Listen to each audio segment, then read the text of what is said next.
Okay. Um, I've been wanting to do a video for a while on personalist knowing. It's hard to know where to begin, so we'll see if somebody shows up, wants to join. It may be easier to have it in a conversation or interact with some comments, but this is something I talk about with some of the people in the Grail Country crew quite a bit.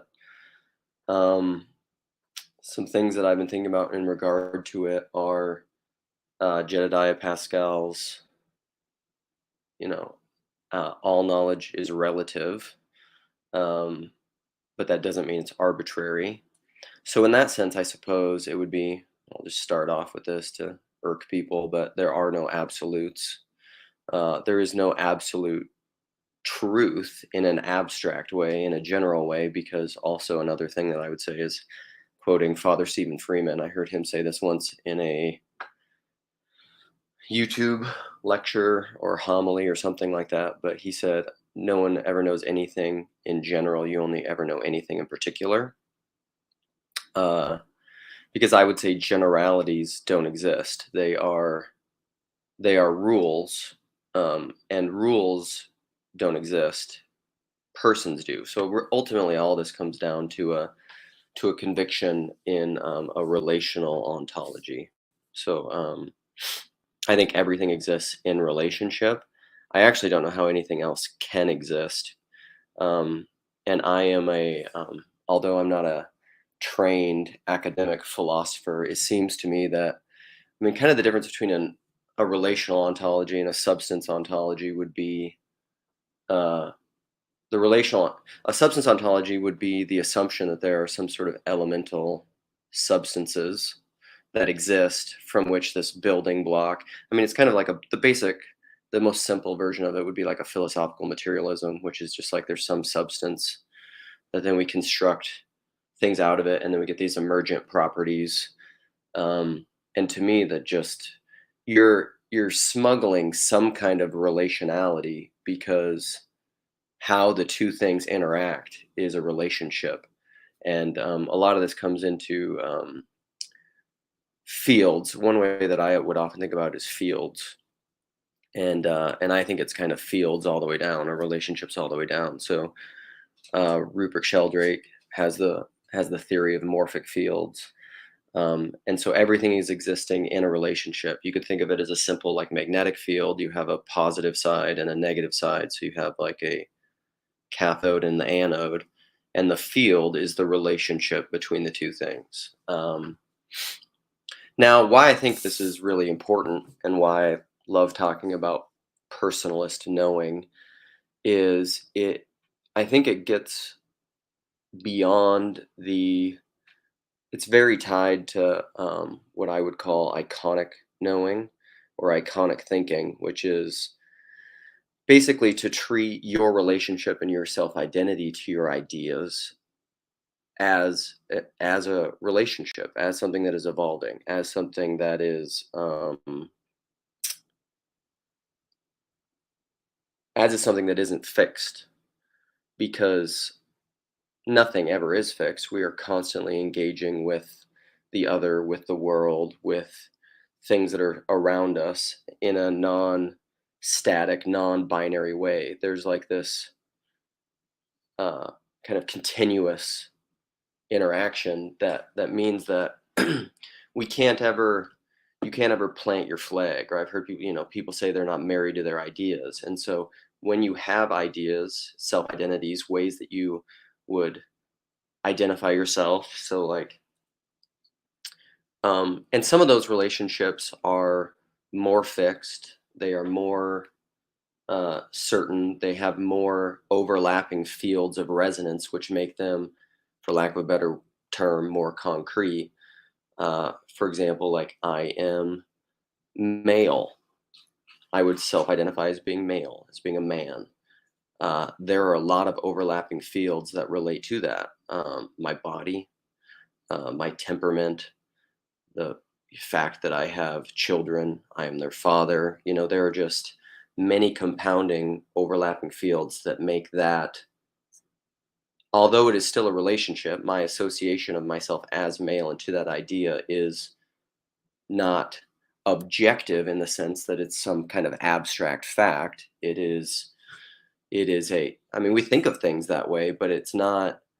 I guess what I'm trying to fight with a personalist way of knowing things is this, what I call objectivism, of this binary either or. So, like, something is either this or that. So, you are either male or female. And in a sense, while that is true, um, those things only ever exist in relationship one and to the other. So this is something like my friend Cal will talk a lot about Christopher Langan and his CTMU. Um, and in as much as I understand it accurately, it is talking about this kind of thing too, is that something only ever exists in relation to something else. So like even if you say light, you are automatically relating the idea of light to dark. Light only exists in contrast to dark. Light in and of itself, like if you were just to say light and you didn't understand the concept or have the relationality to dark as a contrast, it would be nothing. So like a monad, one static monad, just one thing. I mean, you can't even imagine this. I mean, you can only really imagine it in the abstract. But like, if there was only one thing, it wouldn't exist because there would be nothing else for it to exist in. Existence implies an other. It implies a relationship. It's intrinsic to the idea of existence. Um, there is a plurality. There is a unity in existence. There has to be, and a unity implies distinction. Um, so anything that we know, I would say, has to include the unspoken, implied, implicit other. So in any explicit statement you make, you're including it's not necessarily its opposite, but it's pair, it's relationality to everything else. And that is personalist knowing. So it's not the I want to avoid the binaries and the either orism of subjective, objective, of uh, in or out, of infinite or finite, because while yes, a human being is finite, I would assert that we are also infinite. There's something when you really get down to it of like what a human being is, what does it mean to be a being, a person, a human being? You are finite in that you are set in opposition to everything, but you are also in relationship to everything. That's what it means to be a person. And so while you may have your subjective opinion, that subjective opinion is in relationship to everything else. And so when somebody says, and people I think know this somewhat intuitively, because like when somebody will say, well, that's just your opinion, man. Well, of course it is. I don't know what else it would be. you know, like I can't. Paul Vanderlei will talk about this in regard to like the monarchical vision, I suppose, the view from nowhere, this the myth of the objective view. Um, and I often one of my Lukeisms is this. I'll say is the exclusion or the the exclusivist religion of the right side of history, which is a play on that word of like, well, it's on the right side of history. Time is the revelator, which is a quote that I love. And so someday, it's essentially you are essentially it's a kind of bulverism where you're assuming you're right and you're just saying, well, history will show me to be or my position to have been justified or valid or whatever. And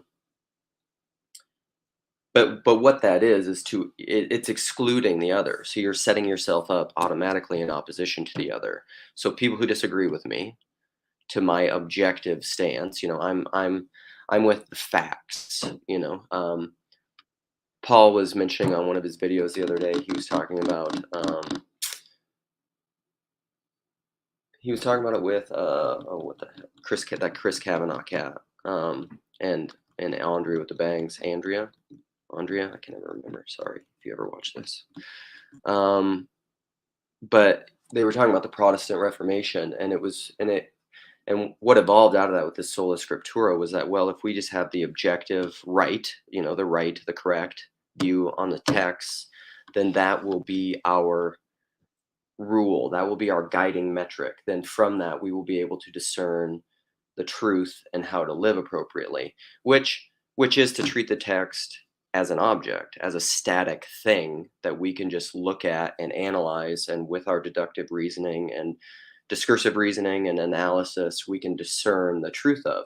But all of that is a denial of this kind of personalist knowing. It's a denial that when you read a text, there is no blank reading of the text. There's no monarchical reading of the text. There is no is there more or less objective? I don't know. Because this is the thing, is I don't think affirming a personalist reading of the text, the fact that you are a person, and that in the same way that beauty is in the eye of the beholder, so are facts. So is truth. Truth is in the eye of the beholder, because everything is in the eye of the beholder.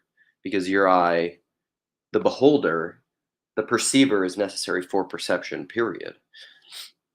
And so if there is no me, if there is no perceiver, if there is no I, and I don't mean that necessarily in the self reflective I, but the seer, if there is no seer, there is no perception.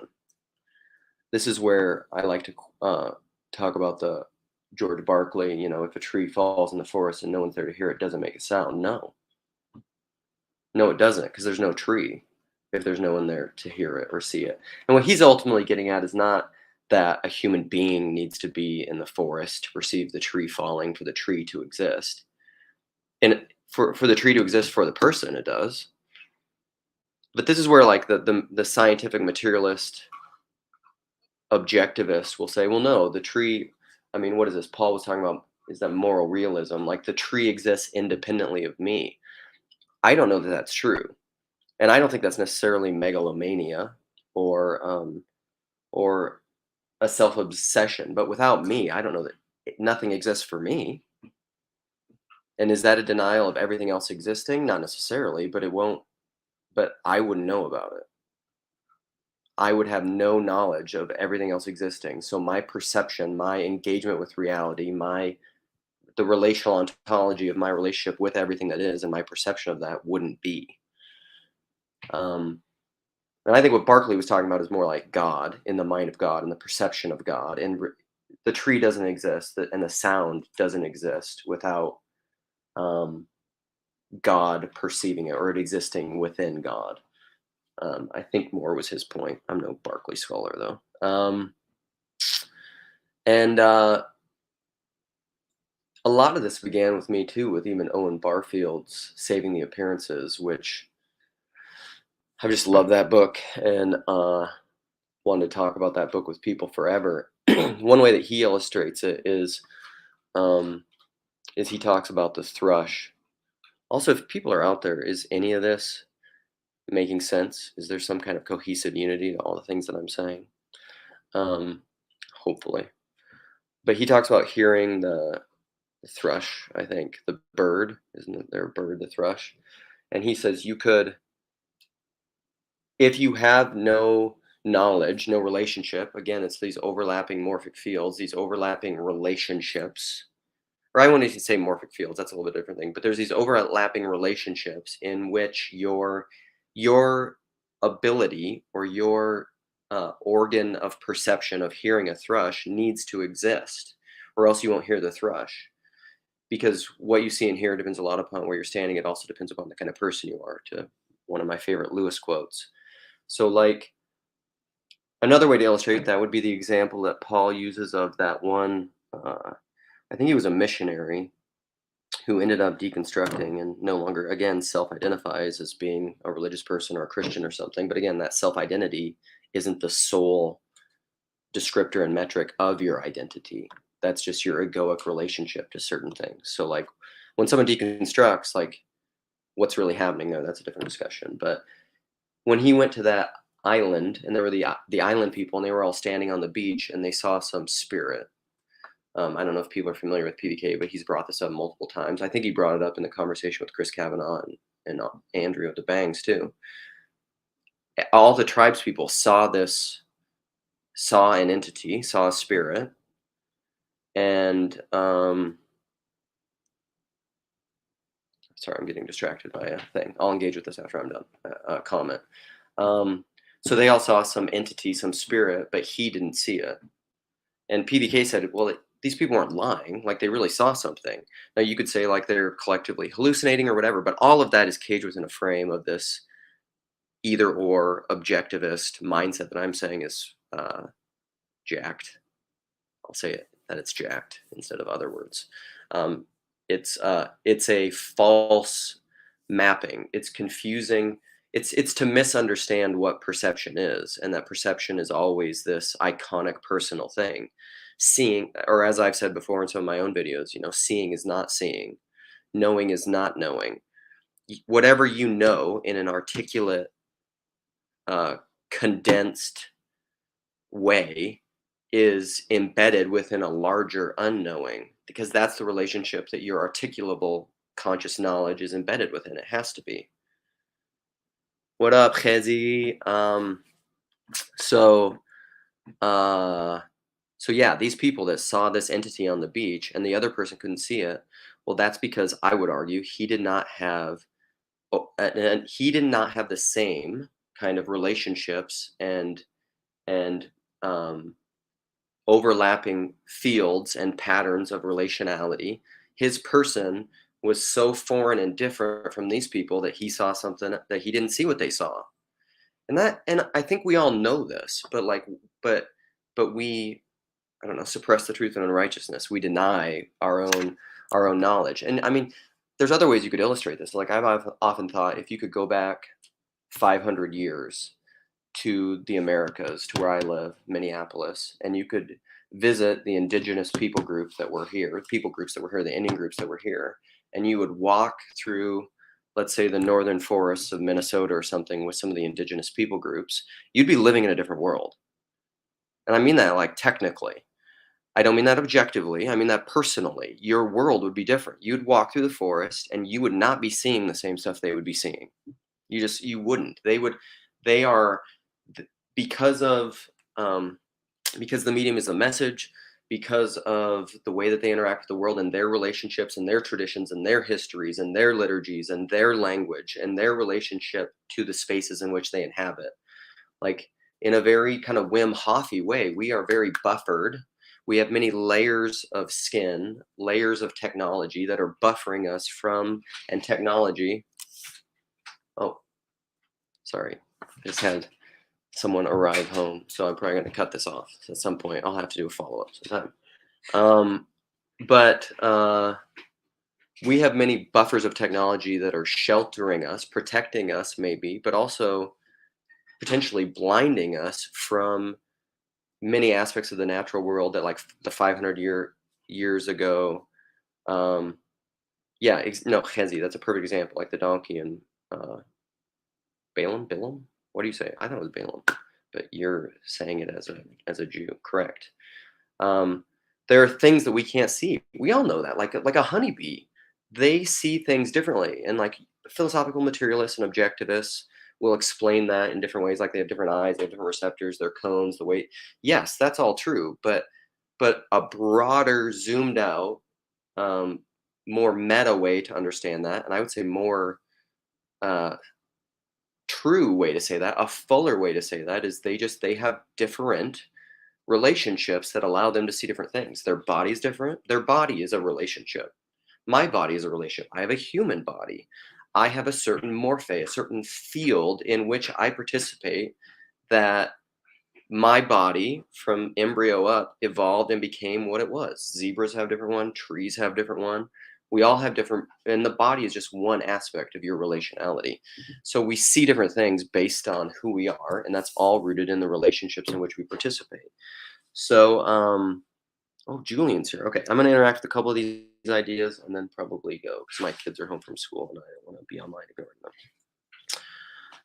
Let's go back to the beginning. Upcycle Club. You have many good ideas. Thank you. Always like to hear that. Okay. Right. Kid is trying to come on screen. Your thinking is very original, creative. Yet personally, I feel that knowing is mostly symbolic. I don't know what you mean by symbolic. I mean, if you mean broadly, like symbol, the meeting. I mean, that's relational. It's the same thing. Heaven and earth, symbolic is a meeting of the emergent and the immanent. Heaven and earth. Um, it's the binding. So yeah, I mean, I would kind of agree with that. The binding is the unity between of the field. Cathode, anode, the binding, the unity of that, the relationality of that is that's what that is. So I agree that it's symbolic, but symbolic is not because of our objectivist, abstracted modern way of thinking that I think is kind of just ubiquitous and intrinsic to the modern world. We automatically abstract something and symbolic, and part of that is due to our own nature. English is this way. There's a really great lecture that um, Michael Lady shared with me once a long time ago. I mean, you can YouTube it. It's like a 1978 Marshall McLuhan lecture kind of dialogue where he talks about language and the Phoenician and the history of how this happened in the Phoenicians and language that evolved to that separated. It became not symbolic anymore. It separated the object from the ground. So, like if you think of um, a lot of Asian languages, they are um, obviously symbolic. They technically their language is a symbol, and that symbol is somehow rooted in the physical bodied world. And so their language and the way that they think is necessarily a bodied way of thinking. So they have a one way to think about this is like Heidegger talked about Dasein. Your language, as well as your environment, the place in which you grow up, whether it's an island or a mountainous region or continental or coastal, all of those things are again, they're the relationships in which your consciousness and your mind and your way of thinking and engaging the world is formed, and it's unavoidable. So, all right, Chezi is here. So yeah, he's we talked about the donkey and what the donkey could see and Balaam couldn't see. Julian, my boy Julian. Buffer is one way of framing it, but indigenous cultures have technology too. It's more a matter of how our cultural technological mind mediates the world to us. Yes, they had technology, but it's a different kind of technology. I bring this up all the time, and I haven't ever gotten a ton of engagement on it. But one of my friends, local friends, did a book, did a book presentation on it, and then he gave me the book. It's fantastic, but it's a Craig Gay is the author. He's I believe philosophy professor from school in Vancouver, Regent's College, I believe, and he wrote a book called uh, modern tech or technology in the human future, I think is what it is. And in that book, he says, yes, human beings are technological by nature. We create techne, in the very Jacques Ellul way. We create things, but there's a difference he distinguishes between a contrivance and industrial, like there's these degrees of technology, right? So a contrivance is something that's necessarily tied to nature and is I never know the word. You can't extrapolate it quantitatively. So, like a contrivance is like a windmill or a water well or like a shovel or something. It's necessarily tied to natural limitations, for lack of a better word. But like this damn thing, this does not. A cell phone or post-industrial tech, quantum tech, computer tech. It's the kinds of ways that technology buffers us and interrupts us from the natural world is exponentially compounded in ways that like indigenous cultures just had no idea. I would say. Um, so Hezi said, at 9 you were hunting mammoths, and now you are blinded by a 21st century veneer. Yep. I agree, because I mean it's the child mind, the beginner's mind, that you often hear people talk about. It's Sherry. If Sherry were here, she's driving, I think, to town somewhere, but she would often talk of, she's been doing this George MacDonald on the imagination. the childlike imagination is the child of wonder and awe that engages the world, I would say, as a radical empiricist. Everything is new, everything is magic. You're not imposing constant abstract systems of pattern making. The way that I would relate to that and with the imagination is, I bring this up all the time too, but Faraz Sahabi is this MMA coach who coached George St. Pierre. He's really famous. He's a Canadian. Can't remember the name of his company, but he was on Rogan once, and it's fantastic. They have like this. You can find it on YouTube. It's like this over hour clip where they debate scientific truth. And Faraz Sahabi wonderfully explains the faith of science, where he says science is the faith that the future will behave like the past. And so what science is and scientism, the difference that is from empiricism, I would say, is empiricism is just straight phenomenological observation. You know, you see something happening and you're like, wow, that's cool. But then if you assume that is going to happen the same way in the future, you are mapping a pattern uh, onto it. And usually there's a goal of somehow then being able to use that pattern somehow to your advantage often. Um, which is well, I don't know. I don't want to go down that path too much. Is like there's certain dangers with that. Maybe it's inevitable. I was talking with Yosef and Sherry a little bit about that this morning. But all right, let's go down. Julian says, I don't know if the difference is that there is some romantic reality underneath that we have lost touch with. I think we have lost touch with it often, but in an egoic way. I mean, we have not. Again, everything exists in relationship. I would always say yes and no. I mean, it's always both at the same time. It's just degrees and it's what you're focusing on. And I think part of this is the blindness of ego, what I call the egoic intellect. So, have we lost touch with it? Yes, but no, because it's still there. It's like, um, it's kind of like the David Foster Wallace thing about the old fish meeting the two young fish in the water, and he's like, "Hey, how's the water?" And they look at each other like, "What the hell's water?" Like they've lost. They maybe don't know, or the old fish. I mean, who's more enlightened, right? The young fish who don't even know they're in water. Like that's almost kind of like a pre-modern, porous, imaginative wonder consciousness. And the old man is like, well, this is water. Well, somehow the idea of water, he has abstracted himself in an egoic way from the water. Like, does he know more? Yes, but like this gets into like knowledge and personal knowledge and knowing as you ought to know. Like that knowledge of water, I suppose, could divorce you from the reality of just swimming in a sense too. So like I would say that we egoically divorce ourselves from the reality of the world, which is ultimately what nihilism and depression and all that stuff is. Because if you were engaged with the world, if you were really in your body, and that's why people say, like, go take a walk in the forest or exercise or work out or get your blood pumping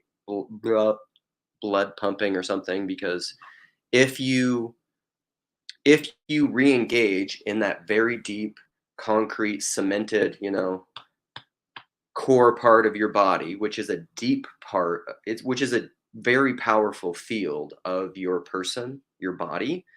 And when you reconnect with that through exercise or breathing or whatever, breathing is this symbolic reality of like, the in, the out, the oscillation, the breath, the life. That's a very so going out and doing cardio is a way to like get back engage with your person, get out of your trap, the prison made of thought, your head, your nihilism, your depression, because depression is like a hyper myopia where it's so much self-reflexive, self-focused that you're depressed. Well, if you're in your body, you can't. If you're really in your body, or if you re-enliven that reality, that relational field, like, I mean, it gets you out of that depression, out of your head. Okay, Bob. Inherited. I think we talk about from a perspective of inherited characteristics. I think we could even go so far as to say we are born with a certain way of seeing. Well, yes, because you're born. I mean, in my framing, my daughter's getting bored. I'm gonna have to cut this off, but I can't. It's so interesting. Uh, we are um, we are born with. Hey, you can sort clothes if you're bored. We are born with certain relationships just baked in. I'm born with a human body. I'm born into a certain family. I'm born with certain proclivities and capacities and whatever the um, that are the confluence of all of my different relational fields that make up me. And yes, a huge part of that is what you're born with. So it's just like it's not a blank slate. I mean, people even get into this with the myth of like mapping the genome and we're going to know everything, but that's because they're philosophical materialists and they don't know what they don't know, or they don't know what they, or they're not open to knowing what they don't want to know, as Sherry says. And then you don't realize the influence of epigenetics, and because all that genetics is epigenetics is the relationship of genetics with the environment in which you live. So it's always both end, always. Uh, There is mediation in indigenous cultures, different form of mediation. I don't know what you're talking about or referencing. Mediation of what? I forget what I said or what was being talked about. Okay. Man, Chad, I love you too. Lance is here. Okay, I'm probably not engaging with these questions fast enough. I'll try to work through them quick because we're already going with the character, yes. Humans are tool-using creatures, language-using creatures. There's no unmediated reality.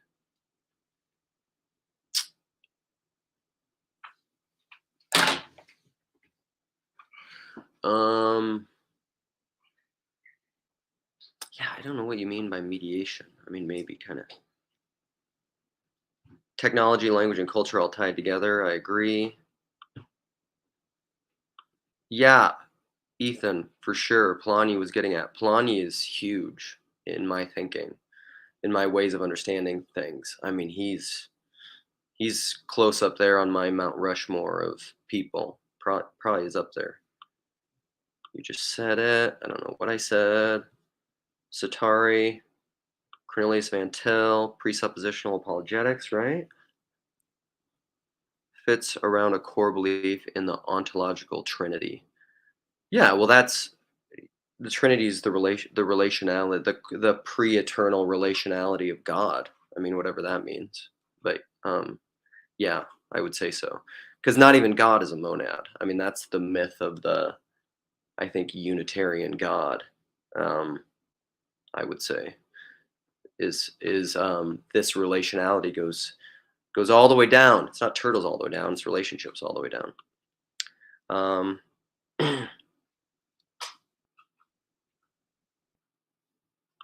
okay, Julian, this maybe clarifies it. My problem with saying technology abstracts us from the world is that it assumes there is technological language, culture, free place we can get back to. Rousseau's Noble Savage.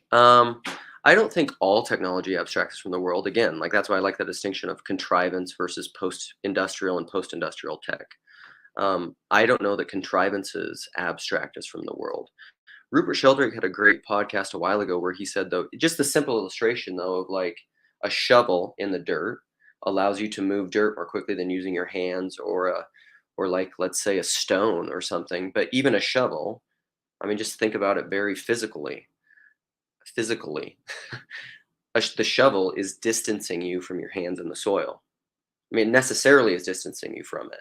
I would argue that this is distancing you from the soil and from the world and from a proper relationship with the world to a degree that is just astronomical. Like it's almost unfathomable, which is why we're talking about like the flippant metaverse and AI and all that stuff. It really makes me think. I'll throw this in as an aside, but related aside is one of the first book we ever read in my local book club that I go to that I've been involved with for years was Frankenstein. And one of the most striking things about me to that book was that as Dr. Frankenstein was losing his mind in his engagement with the monster and with all his relationships, and as he would just spiral into depressions and and chaos and disorder, mental disorder and anxiety and fear, what would always happen is they would say like he'd go for a walk in nature, or he would go for a walk by the lake, or he would do something and he would come back to himself. It was always a re-engagement with the world, with nature, that and even people know this for like sometimes people this is how people will treat or try to treat or help with autism. It's like go out in the woods, and feel the vibrations. Feel the vibrations. All right. Uh, Propositional knowledge. Who spoke about non-propositional knowledge? Yeah, I mean that's Polanyi for sure. Um, Polanyi has these four aspects, I think, of assumptions of modernist knowledge, and one of it is that it's articulable. I would argue that most of what you know isn't articulable. The vast majority of what you know is not consciously articulable. It's, which is why I like personal so much more. Like this is why I don't even like. I mean, Vervaeke's four P's get at it, but like the problem is that like the law is just if you use it lawfully. Like you can know all of Vervaeke's four P's and repeat everything that he's saying and know that non-propositional knowledge is more fundamental and probably more important than propositional knowing, because propositional knowing in my mind is only potential. It's for future embodiment. That's my understanding of propositional knowing. um but like you can know all that and not live it, and so it's like so it's just like that's the plague of the modern man, is that like in all our pursuit of knowing, it's often an unknowing, because that relationship is how it always works. um all right, I almost made it through. Chad, that's Eve's consequence. Holy shit, we're in water. Yeah, in some sense. And this is where like I'm not, to Julian's point, like I'm not a restorationist. I'm not a big like we have to go back. We have to go back to a pre-modern conscious. I don't believe that. It's because it's a both end. It's the spiral. Do we have to go back? Yes. The fifth no being is parroting. Yeah, regurgitative knowing. That's what parroting is in my mind. The Sunday school answer. It's like what you think you ought to think, uh, which isn't necessarily what you think. That's something that I like to say too. Um, but Eve's consequence, yeah, holy shit, we're in water. I think that was necessary though. Um, I think in a very I never know how to say this guy's name, but the guy who wrote the book on beauty, Beauty First. What is that book? Ethics of Beauty? Yeah. But he talks about, I think it's the guy who talks about it, is that the tree of the knowledge of good and evil was necessary, and that's fine. But then after that, the tree of life is Christ crucified. And so I think, I do think that there was no, Adam and Eve were necessary because they brought us Christ. And so the fall is part of the divination of man, I guess I would say. Um, the parroting, the fifth, Chad says okay, I'm going to end with this. The fifth P rises out of fear. The parroting. Yeah, yeah.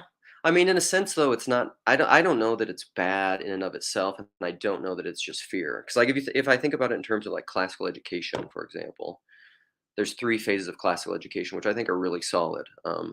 It's the pull parrot phase, which is like elementary. It's the grammar phase, which is what kids probably.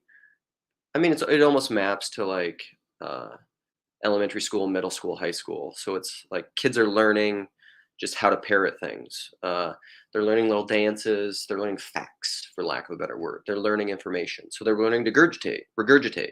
Like they don't understand any of this in a way that like a middle schooler would, who's learning the rules of logic. Logic is the next phase where you're learning to engage in these things. You're learning logical fallacies. You're learning, you know, expert witness fallacy, and all these different whatever. I don't want to list them all, and I can't think of any other ones right now. But you're learning erroneous ways to think about the facts that you've accumulated. But then after that, you have to re-enter beginner's mind, which is the rhetoric, the poetic phase. You have to make it your own. Um, Parroting is different than sharing information. Yeah, true. Well, that's true, Chad. Yeah, to that point. You you have to. I think that this is the way I'll end it. Yeah, because this is what personalist knowledge is that often when you're, I think most people have had this experience in elementary school or in school, is like when you read something or you read a definition or you learn a new word or you're learning vocab. It's one thing to just repeat the definition, to repeat whatever Noah Webster wrote down. But then at some point, to really know things, to know as you ought to know, you have, what does that mean to you? So a teacher will say it in your own words. This is why plagiarism is wrong, or why AI is not really being human or can't be sentient or say. Peter Rollins said it this way, like AI will become sentient when it doesn't know what it wants, not when it knows what it wants, because that's the flip side of everything. Knowing is unknowing. Uh, or that Polanyi quote, doubt and belief are ultimately equivalent. Doubt relies on a subterranean set of tacit belief in something else, something unnamed, something unspoken. Polanyi quote I love. So you have to unlearn and enter into beginner's mind. Again, the spiral dynamic. You have to come back to the same place, T.S. Eliot, and see it anew. You know, um, the mountain was the mountain and the water is the water, whatever Vervaeke likes to say. You have to come back to it and see it newly.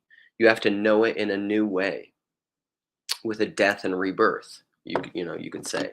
So you have to say it in your own words.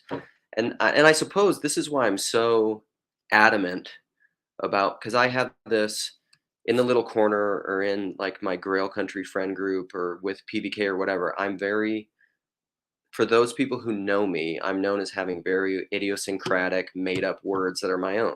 Iconic vision, iconic knowing, regurgitative knowing, Eucharistic knowing, egoic intellect, technological babble, whatever. I don't know. I should write them all down somewhere. If Lance is in here, he could just. My friend Dave Williams has just written. He's written like paragraphs, just mimicking me using all my own language, which is hilarious. But part of the reason that I do that is I'm an autodidact. I'm not classically trained, and so I can't parrot what philosophers and theologians and stuff have had. I mean, I can a little bit because I've read some of that. And that's a bridge for me to interact with someone else. And that's one of the relational dynamics of shared language is, we work with the same definitions. But another thing I've said is definitional knowing isn't proper knowing. Just because you can repeat a definition, parrot something, doesn't mean you understand it. You're just repeating it. Eucharistic knowing is understanding it, where it becomes you. It's Chad. It's like your Apple video you made of me when you first got in the little corner in one of your first hilarious videos. You have to get to the point where it's the rhetoric phase, the poetic phase, or like, my daughter's showing me a video of cheeseburgers for people who are obsessed with cheeseburgers. Okay, we're making dinner plans. Not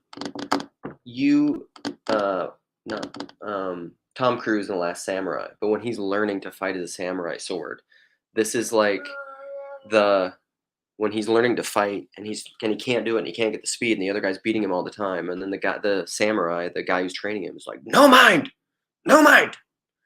And what he's essentially saying is stop thinking about it. Get out of your parrot mode. Get out of your this is what I'm supposed to do mode. Get out of the law mode. Get in the spirit mode. You have to know it in a deeply embodied non-prefrontal cortex way. It has to become you. You have to map it in such a way that it becomes part of your body. It's deeply limbic. It's like it's almost part of your reptilian brain. It's like the hesychastic prayer in Orthodoxy.